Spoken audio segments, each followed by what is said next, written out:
The massive ships of the Galactic hegemony appeared at the edge of the solar system on an ordinary Tuesday.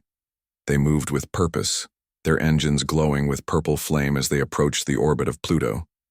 There were 17 vessels in total, each one bigger than the largest cities on Earth. On the bridge of the flagship Eternal Dominion, Admiral Zorthul watched the small blue planet on the main screen. His 4 eyes blinked in sequence, a sign of anticipation among his species.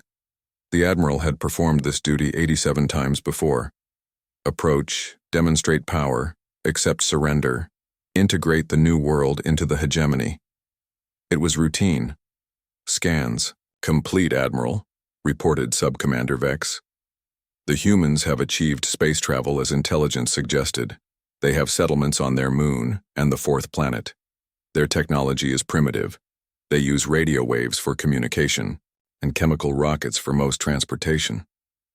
Admiral Zorthul nodded his large head. Standard procedure, then. Send the greeting message on all frequencies. Prepare the diplomatic shuttle. The message was simple. Attention, people of Earth. The Galactic hegemony offers you protection and guidance. Prepare to receive our representatives. Resistance is unnecessary and would result in your harm. Peace through unity. On Earth, the message arrived at every radio telescope, television station, and communication device simultaneously. At the United Earth Defense Headquarters in Geneva, Commander Ellen Walsh was in the middle of her morning coffee when the alarms began. She rushed to the command center where screens showed the enormous alien fleet. Unlike her colleagues, who stared in shock or fear, Ellen seemed oddly calm. She even smiled slightly. "Defense stations report ready, Commander," said Captain Ryan Miller, his voice steady despite the situation. "All orbital platforms are tracking the alien vessels." Ellen nodded, studying the scans. "Look at their propulsion systems. They're using simple plasma containment technology, and those weapon arrays are mounted externally, completely exposed." "Is that important right now, Commander?" Ryan asked, confused by her focus on these details. "It might be the most important thing about them," Ellen replied. She pressed a button on her console. "Get me the Security Council, immediately." 90 minutes later, Ellen stood before the United Earth Security Council in their emergency session. President Olivia Martinez led the meeting, her expression serious but not panicked. "Commander Walsh, your assessment, please," the president said. Ellen stepped forward. "Madam President, Councilors, the alien fleet approaching Earth represents a Type 2 civilization by our standards. Their technology is advanced in many ways, but it follows a completely different development path than ours." She displayed images of the alien ships on the large screen. "They've mastered plasma containment and manipulation. Their energy production is impressive, but their fundamental understanding of physics appears limited to conventional models." Secretary of Defense Alan Brooks frowned. "Commander, we have 17 alien warships approaching Earth. Is this really the time for a technology comparison?" "It is exactly the time, sir," Ellen replied. "Because based on our scans, these aliens have no quantum shielding, no reality anchors, no dimensional stability systems. They're completely vulnerable to our defensive capabilities." The room fell silent as the implications became clear. "You're saying we could defeat them?" President Martinez asked carefully. "I'm saying they don't understand what they're dealing with," Ellen corrected. "I recommend we receive their diplomatic mission. Let them make their demands. Then we can decide how to educate them on their mistake." The council agreed, and preparations were made to receive the alien representatives. The hegemony shuttle was permitted to dock at the Geneva International Spaceport, a gesture that the aliens interpreted as submission. Ambassador Krell Vor emerged from the shuttle wearing ceremonial armor designed to impress primitive species. His translator device hung at his neck, and 4 armed guards flanked him. The envoy marched confidently into the meeting hall where Earth's representatives waited. What the ambassador failed to notice was the complete lack of fear in the humans' eyes. "People of Earth," the ambassador began, his translator converting his clicks and whistles into English. "The galactic hegemony has existed for 10,000 years. We bring order to the chaos of the universe. We offer protection and guidance to developing worlds like yours. The ambassador activated a holographic display showing the hegemony's vast territory. 20,000 worlds exist under our benevolent rule. Now we extend this offer to Earth. Ellen watched with interest as the ambassador outlined the terms. Earth would be permitted limited space travel within their own system. Military vessels would be decommissioned. Resources would be shared with the hegemony at set rates. Technology would be regulated to prevent dangerous development. When the ambassador finished, President Martinez spoke carefully. Your offer is interesting, Ambassador Krelvor. However, before we respond, perhaps a demonstration of your technology would help us understand the benefits of joining your hegemony. The ambassador's skin flushed a deep blue, a sign of pleasure in his species. Primitives always responded to displays of power.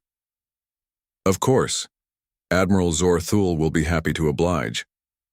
On the Admiral's command, one of the hegemony destroyers targeted a small asteroid in Earth's orbit. A beam of concentrated plasma shot forth, vaporizing the rock completely. The resulting explosion was visible from the planet's surface, a new bright star appearing briefly in the daytime sky. In the meeting hall, the holographic display showed the demonstration from multiple angles. The ambassador waited for the expected gasps of awe and fear. Instead, several of the humans smiled. Some even nodded appreciatively as if judging an art project. Interesting approach to matter conversion, said Dr. Samantha Reeves, Earth's leading physicist. Plasma-based disruption at the molecular level. Very energy-intensive. The ambassador's translator struggled with her technical terms, but her tone of polite interest rather than fear was unmistakable. Perhaps you didn't understand, the ambassador said, his skin now tinged with purple confusion. That was one of our smaller weapons. We have the power to reduce cities to ash. We understand completely, President Martinez replied calmly. And now perhaps you would like to see one of our demonstrations? Nothing threatening, of course, just a small example of human capability. Before the ambassador could respond, Dr. Reeves took out what looked like an ordinary tablet computer. She tapped the screen a few times, then looked up at the ambassador with a friendly smile. I've just moved a similar asteroid from the belt between Mars and Jupiter to a stable orbit around Venus, she said. Would you like to see? The holographic display shifted to show a massive asteroid, easily 50 times larger than the one the hegemony had destroyed, now settling peacefully into orbit around Earth's sister planet. There had been no flash of light, no beam, no explosion. The rock had simply disappeared from one place and appeared in another. For the first time in his long diplomatic career, Ambassador Krelvor was speechless. Ambassador Krelvor stared at the display showing the asteroid now orbiting Venus. His four eyes blinked rapidly as his brain tried to process what he had just seen. The humans had moved a mountain-sized rock across millions of miles instantly, without visible energy or effort. How did you do that? He finally asked, the translator making his voice sound higher than normal. Dr. Reeves smiled. Quantum displacement. We developed it about 15 years ago for mining operations. It's very useful for moving resources without building large transport ships. The ambassador's guards shifted nervously, their hands moving closer to their weapons. President Martinez noticed and raised a calming hand. Please, there's no need for alarm, she said. We're simply having a friendly exchange of technological achievements. We meant no threat. The ambassador regained his composure. No, species at your development stage should have such technology. You must have stolen it from another civilization. Ellen Walsh stepped forward. I assure you, Ambassador, it's entirely our own work. Humans followed a different path of discovery than the hegemony. While you mastered plasma and energy manipulation, we focused on understanding the fundamental nature of reality. Impossible, the ambassador said. The hegemony has explored all possible technological paths. Our scientists have worked for thousands of years. Perhaps that's the issue, Dr. Reeves suggested gently. Your civilization is so established that it stopped looking for new approaches. Humans are very curious by nature. We keep asking questions, even when we think we know the answers. The meeting was clearly not going as the ambassador had planned. He had expected fear, submission, perhaps some minor negotiation over terms. Instead, these primitive humans were speaking to him as equals, or worse, as if they were explaining simple concepts to a child. "I must consult with Admiral Zorthul," the ambassador announced. "This situation requires further consideration." "Of course," President Martinez said. "In the meantime, would your delegation like a tour of our facility? We could show you some of our other technologies." The ambassador wanted to refuse, but curiosity overcame his pride. "Very well." Dr. Reeves led the aliens through the research wing of the Geneva complex. She showed them medical labs where nanomachines repaired damaged cells, engineering workshops where materials changed their properties on command, and communication centers where information traveled instantly across vast distances. "This is our basic transportation system," Dr. Reeves explained as they reached a large circular platform. "We call it a jump pad. It connects to similar platforms around Earth and throughout our solar system." To demonstrate, she stepped onto the platform and pressed a control panel. Her body shimmered briefly, then she disappeared. 10 seconds later, she reappeared. "I just visited our lunar base and came back," she said casually. "The system works by temporarily converting physical matter into information, transmitting it, then reconstructing it at the destination." One of the ambassador's guards made a sound that the translator didn't convert, apparently a curse or expression of shock in their language. "You disassemble yourselves?" the ambassador asked, horrified. "What if the system fails?" Engineer Patrick Daniels, who had joined the tour, laughed. "Oh, that was a concern in the early days. But we solved the safety issues decades ago. Besides, our consciousness backup systems ensure that even in the worst case, a person could be restored from their last save point." "Consciousness backup?" repeated the ambassador weakly. "Sure," Patrick said. "Would you like to see the server facility? It's quite impressive, though most of our computing infrastructure is quantum-based and doesn't look like much." The ambassador had seen enough. "I must return to my ship immediately." Back on the Eternal Dominion, Ambassador Krelvor reported to Admiral Zorthul in a private chamber. The admiral listened with growing concern as the ambassador described what he had seen. "They cannot possibly have such technology," the admiral insisted. "Our scans showed primitive power sources, basic spacecraft, no energy weapons." "I saw it with my own eyes," the ambassador replied. "They moved an asteroid without visible energy. They transport their bodies across space instantly. They claim to have backup copies of their minds." The admiral turned to his science officer. "Explain this." Science officer Miralan hesitated. "There are theories, Admiral. Some of our more radical researchers have proposed that matter and energy are just expressions of information. That space and time could be manipulated directly through quantum effects. But these ideas were never pursued. They contradicted established hegemony science." "And if they were true?" the admiral asked. "Then a civilization that developed along those lines would appear primitive to our scans," she admitted. "Their power usage would be minimal. Their capabilities difficult to detect or predict." The admiral made a decision. "We will proceed with caution, but we must assert hegemony control. Prepare a demonstration of our full military capability. Target their moon base. No life forms, just structures. Show them that while their technology is interesting, our power is overwhelming." On Earth, the Defense Council received news of increased activity on the hegemony ships. Ellen Walsh studied the sensor readings with interest. "They're charging their main weapon systems," she reported. "Energy levels suggest they're planning a significant demonstration." "Targeting?" asked Secretary Brooks. "Based on their alignment, Armstrong Base on the Moon," Ellen replied. "No personnel are at risk. It's currently between rotations." President Martinez considered this information. "They're trying to scare us with a bigger explosion." "Thoughts?" Ellen smiled slightly. "Let them shoot. Then we can show them why we don't need big weapons." "Agreed," the president said. "No defensive measures. Let's see what they've got." In space, the Eternal Dominion's massive main cannon extended. From its hull, energy built up as plasma was superheated to temperatures rivaling stars. When it reached critical levels, the weapon fired a blinding beam directly at the human moon base. The beam struck the facility dead center. There was a tremendous flash as buildings, equipment, and moon rock vaporized. When the light faded, a smoking crater 2 miles wide remained where the base had been. Admiral Zorthul allowed himself a moment of satisfaction. Send a message to Earth. Tell them this was merely one ship. Imagine what our entire fleet could do to their world. They have one rotation to reconsider our terms. On Earth, the Defense Council watched the destruction calmly. When the Admiral's message arrived, President Martinez turned to Ellen. Commander Walsh, please show our visitors why we find their threat so amusing.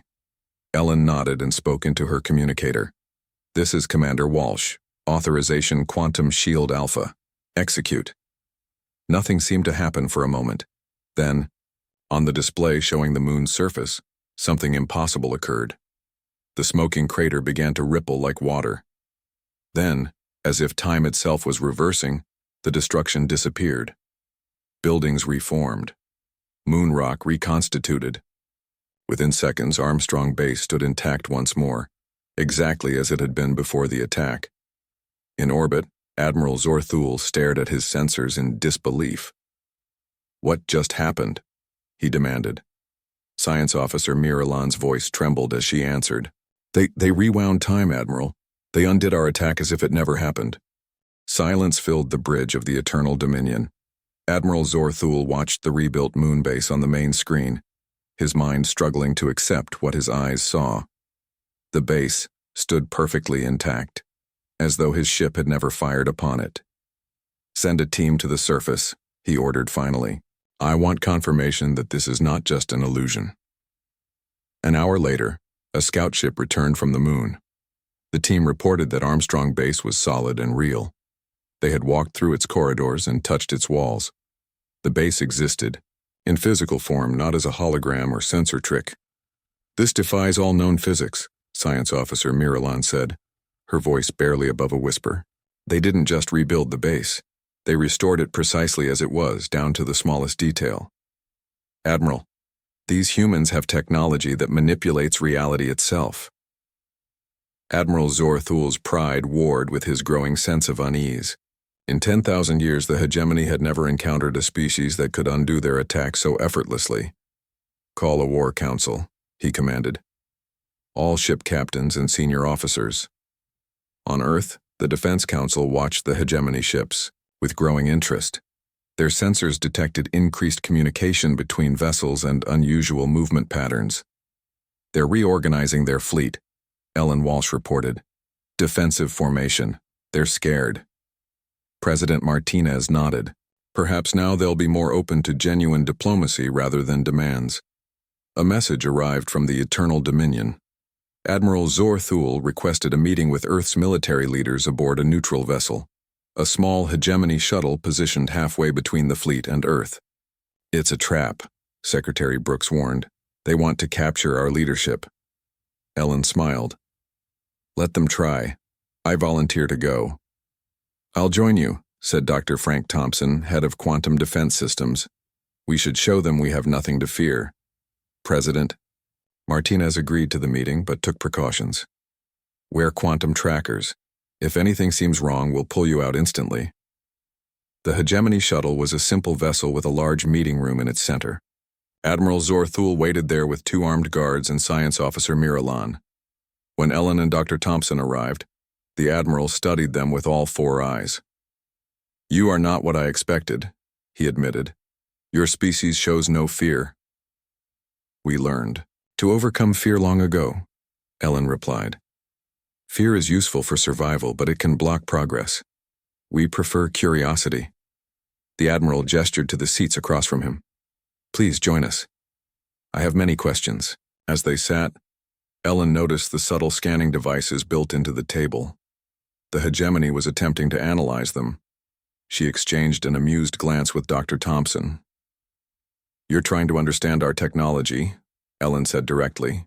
We don't mind. Your scanners won't detect anything dangerous. The Admiral's skin flushed purple with embarrassment at being caught. Your species developed along a path the hegemony abandoned long ago. We focused on mastering energy and matter. You appear to have mastered information and reality itself. Dr. Thompson nodded. Different starting assumptions led to different outcomes. Your ancestors asked how to control energy. Ours asked what energy actually is. We discovered that reality is fundamentally information-based. The science officer leaned forward eagerly. So you can manipulate the information structure of reality? That's how you moved the asteroid and restored your base? Essentially, yes, Dr. Thompson confirmed. We call it quantum coding. Everything in existence is information expressed through quantum states. Change the code, change reality. Admiral Zorthul's expression hardened. Such power is dangerous. It could destroy the stability of the galaxy. The hegemony has maintained peace for 10,000 years by controlling dangerous technologies. Ellen smiled gently. Yet here we are. With technology you consider dangerous, and we haven't destroyed anything. In fact, we just undid destruction. For now, the Admiral countered. But what happens when your kind spreads to other stars? What happens when you disagree with other species? The potential for harm is too great. That's why we developed ethical systems alongside our technology, Ellen explained. Power without wisdom is indeed dangerous. We spent as much time understanding ourselves as we did understanding reality. The conversation continued for hours. The Admiral asked detailed questions about human history, development, and philosophy. Ellen and Dr. Thompson answered honestly, seeing no reason for secrecy. Eventually, the Admiral asked the question that truly concerned him. If the hegemony insisted on controlling Earth, what would you do? Ellen met his gaze steadily. We would say no, and if we attacked with our full fleet? Dr. Thompson sighed. Admiral, we showed you we can undo your attacks, but there's something you should understand about human nature. We prefer peace and cooperation. However, if truly threatened, we become extremely creative. To demonstrate, Dr. Thompson placed a small device on the table.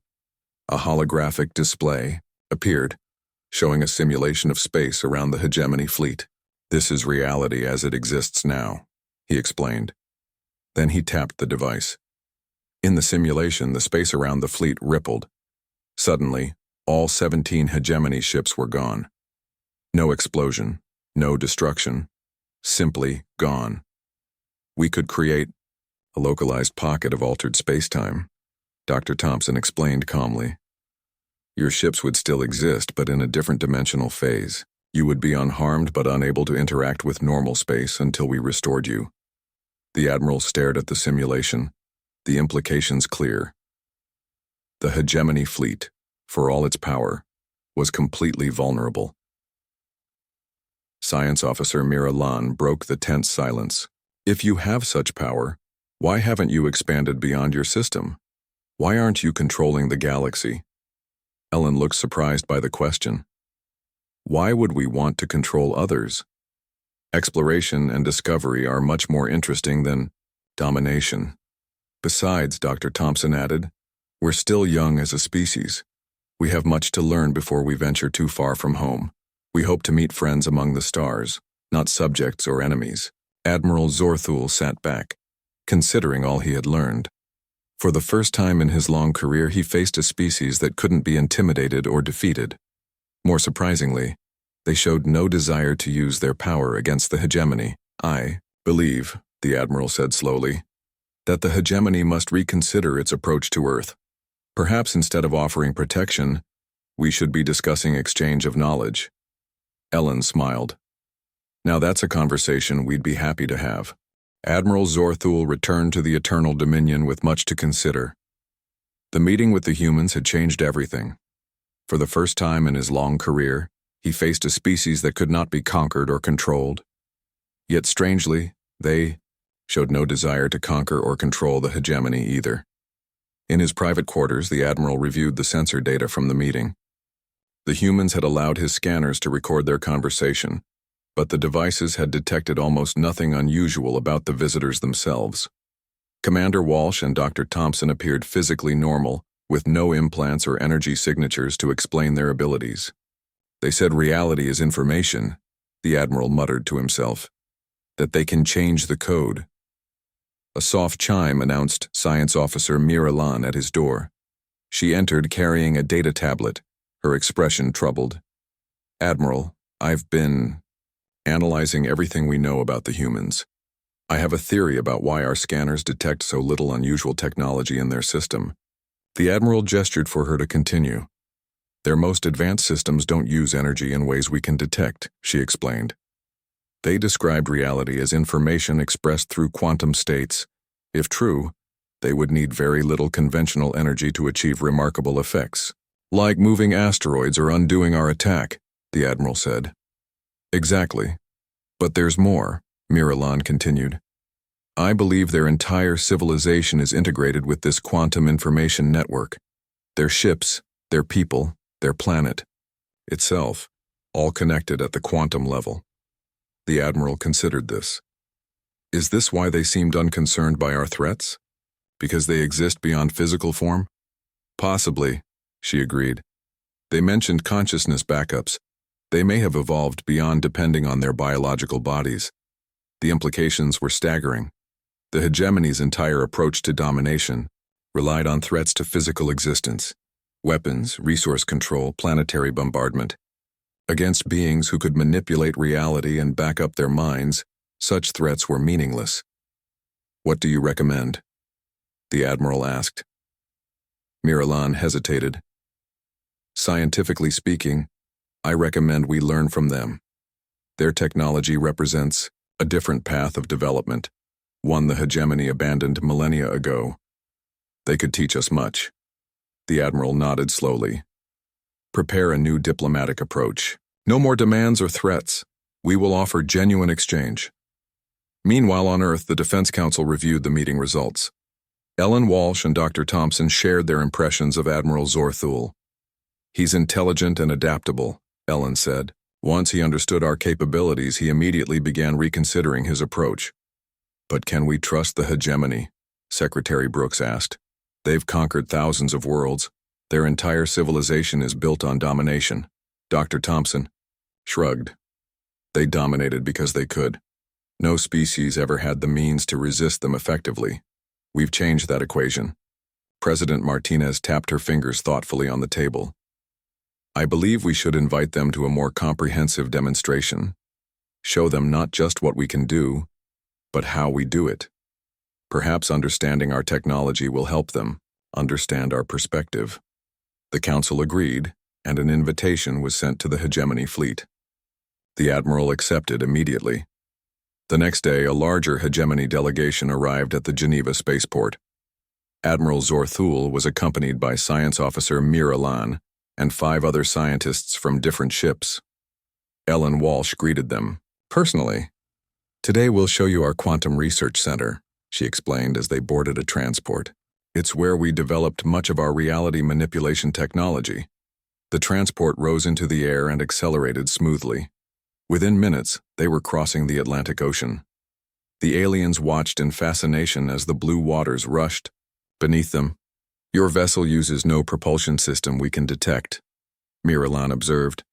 "It doesn't push against air or gravity," Ellen explained. "It moves by adjusting its position in space-time. Distance is just information after all." The transport slowed as they approached a large facility built into the side of a mountain in western North America. The building seemed to shimmer slightly, as though not entirely solid. "The research center exists partially in altered space," Ellen explained as they landed. "It gives our scientists more room to work without expanding the physical footprint." Inside, the delegation was met by Dr. Catherine Winters, the center's director. She led them through laboratories where humans worked with strange devices and holographic displays showing impossible shapes. "This is our primary quantum code manipulation chamber," Dr. Winters said, stopping before a large circular room. Inside, 3 scientists stood around a small object floating in midair. The object continuously changed shape, from cube to sphere to complex crystalline structures. "They're rewriting its fundamental properties," Dr. Winters explained. "Changing what it is at the quantum level." Admiral Zorthul watched in fascination. "Can you change anything this way?" "There are limits," Dr. Winters admitted. "Complex living systems are difficult to modify safely, and changes require deep understanding of the system being altered." We spent decades studying the quantum information structure of reality before attempting our first small manipulations. The tour continued to a massive chamber deep underground. In the center stood a column of swirling light, constantly shifting colors and patterns. "This is our quantum network core," Dr. Winters said. "It connects to every quantum device in our system and maintains our reality backups." Miralan stepped closer, her scientific curiosity overcoming her caution. "Reality backups?" "Yes. We continuously map the quantum state of critical areas. Our cities, ecosystems, orbital stations. If something catastrophic happens, we can restore them to their previous state." "Like you did with the moon base," the Admiral said quietly. Dr. Winters nodded. "Exactly. We don't need massive weapons or planet-wide shields, we simply undo any damage done." Admiral Zorthul turned to Ellen. "Your people truly have developed beyond warfare as we understand it." "We still have conflicts," Ellen admitted. "Humans remain human, but we channel our competitive nature into exploration and discovery rather than domination." The final stop on the tour was a simple room with a large window overlooking a garden. Dr. Winters led them to the window and gestured outside. "This is perhaps our most important achievement," she said. The garden seemed ordinary at first glance. Trees, flowers, people walking on paths. But as the aliens watched, they noticed something strange. The plants shimmered occasionally, and some of the people seemed to fade slightly before becoming solid again. "What are we seeing?" the Admiral asked. "That garden exists in multiple probability states simultaneously," Dr. Winters explained. "The people you see are both physically present and connected to our quantum network. They exist partially as information, partially as matter. We call it parallel existence." Miralan's eyes widened. "You've merged with your technology. You exist in multiple states at once." "Some of us do," Ellen confirmed. "It's voluntary. Many humans prefer traditional existence, but those who choose parallel existence can experience reality in ways previously impossible." Admiral Zorthul watched the garden silently for a long time. Finally, he turned to Ellen.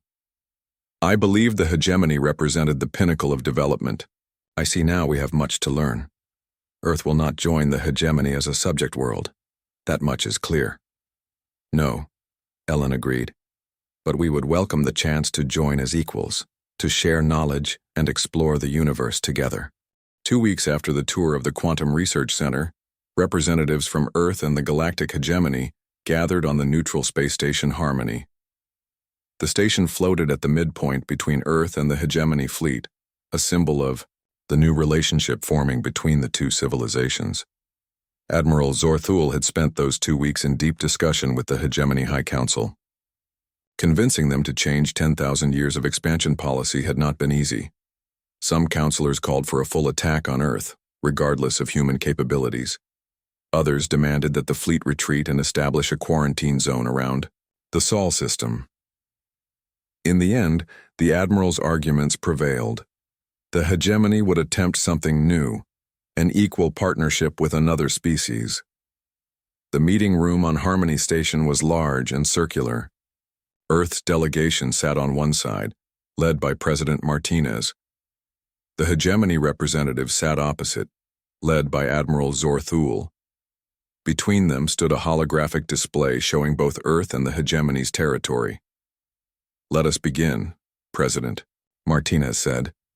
"We propose a treaty of mutual exchange and respect between Earth and the Galactic hegemony." Ambassador Krelvor, now much humbler than during his first visit to Earth, activated his translator. "The hegemony agrees in principle. We have prepared a draft agreement for your consideration." As the diplomats worked through the details, Commander Ellen Walsh and Science Officer Miralan stepped away to a quiet corner of the room. They had developed an unexpected friendship over the past weeks. "Your people have adapted quickly," Ellen observed. "I expected more resistance to changing your approach." Miralan's skin flushed blue with amusement. The Admiral was very persuasive. He told the Council that the universe had changed, and the hegemony must change with it. Also, he showed them the simulation of your dimensional phasing technology. "Fear is quite motivating," Ellen laughed. We would never actually have used that, it was just a demonstration. I suspected as much, Miralan said. Your species seems remarkably reluctant to use your power. It's refreshing. Most species in the galaxy would have immediately demanded concessions or territory from the hegemony once they realized their advantage. What would be the point? Ellen asked. We have everything we need. Our focus is on understanding the universe, not controlling it. The main negotiations continued for hours. The final treaty contained provisions for scientific exchange, cultural missions, and territorial respect. Earth would remain independent, but would share certain technologies with the hegemony. In return, the hegemony would grant Earth access to their vast knowledge of other worlds and species. When all terms were agreed upon, President Martinez and Admiral Zorthul stepped forward to sign the document. This marks a new chapter for both our civilizations, the President said. The first equal partnership in hegemony history. The Admiral nodded. And hopefully not the last. Your people have shown us that there are other paths to advancement, beyond conquest. After the signing ceremony, the delegations moved to a large observation deck for a celebration. The viewport showed Earth glowing blue and green in the distance, while the hegemony ships hovered like silver stars against the blackness of space. Dr. Frank Thompson approached Admiral Zorthul with 2 glasses of champagne. A human tradition, he explained, offering one to the Admiral. We drink to celebrate new beginnings. The Admiral's species could safely consume human alcohol, so he accepted the glass. To new beginnings, then. As they sipped their drinks, Dr. Thompson gazed out at the stars. You know, I've been studying the star charts you shared with us. There are so many worlds out there, so many civilizations. Yet you say none developed along our technological path? None that we encountered, the Admiral confirmed. Most species follow predictable development patterns: energy manipulation, space travel, weapons technology. Your quantum approach is unique in our experience. Perhaps it's not as unique as you think, Dr. Thompson suggested.